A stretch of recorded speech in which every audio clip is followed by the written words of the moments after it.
Hello, everyone. This is Max Borders. I'm the author of Superwealth, Why We Should Stop Worrying About the Gap Between Rich and Poor. You're watching the Superwealth Interviews, book peddling wrapped in interesting conversation and a pretty pink bow. Today we have Bryan Caplan. Bryan is a professor of economics at George Mason University. His department is a free market hive of scum and villainy on the outskirts of a perfectly respectable discipline. Bryan's the author of one of my favorite books, The Myth of the Rational Voter, and his latest book, Selfish Reasons to Have More Kids, should be bundled and sold with pregnancy tests at Walgreens. Bryan, welcome. Thanks very much for that introduction. Well, I'm so happy to have you today, and we have met before. It's really good to see you again, and you're always one of those people I was I want to talk to about stuff. This is my opportunity. I don't want to waste it. First, let's talk about one of my old favorites, The Myth of the Rational Voter. A lot of people won't be familiar with that book, and in it you have a series of what you call systematic biases you set out. Can you briefly talk about those biases in the context of that book? Sure. So a lot of what I try to do in that book is point out that even though people think that economists all disagree with each other, there's actually many areas where economists from a wide range of political views see very eye to eye.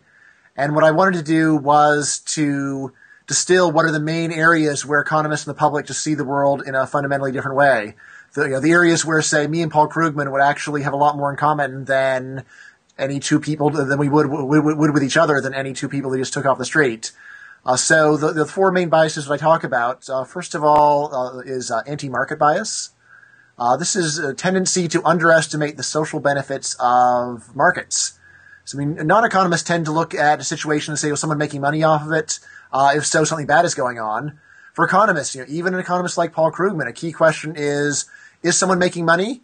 If so, then the problem will tend to solve itself. The real problem is the real problem is when there's something that isn't being sold, right? When there's something where people aren't making any money solving it. And I say the main disagreement Paul and I would have would be more along the lines of, if Paul can't think of a way for someone to make money solving a problem, does this mean that no one on earth can? I would say probably a lot of other people can. Right? So anti-market bias is one big one that I talk about. I talk also about anti-foreign bias, how when it's one American buying something from another, a lot of us can get behind the idea that both are better off. But if it's an American buying something from a Chinese, then it gets even harder. The idea is, look, why are foreigners selling us stuff unless they want to take advantage of us? So again, I think this explains a lot about what's going on with international trade policy, with immigration. Also why foreign aid is so often at the top of the list of extravagant government expenditures that need to be cut, even though it's way down the list. It's just peanuts, but people focus on it because they just think that foreigners are causing a lot more problems than realistically they are. The third bias I talk about is what I call make-work bias.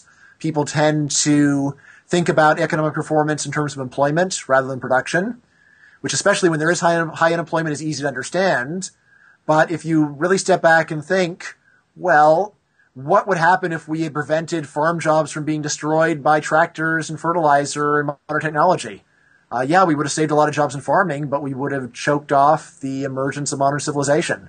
A lot of what goes on in markets is people figure out ways to get more bang for their buck. They figure out ways to save valuable labor.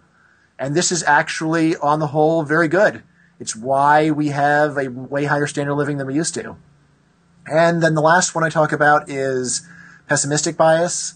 This is a tendency to underestimate the past, present, and future performance of the economy, just to dwell on failures and get very worked up over setbacks rather than stepping back and seeing the big picture, which big picture is the world is phenomenally richer than it was in 1900.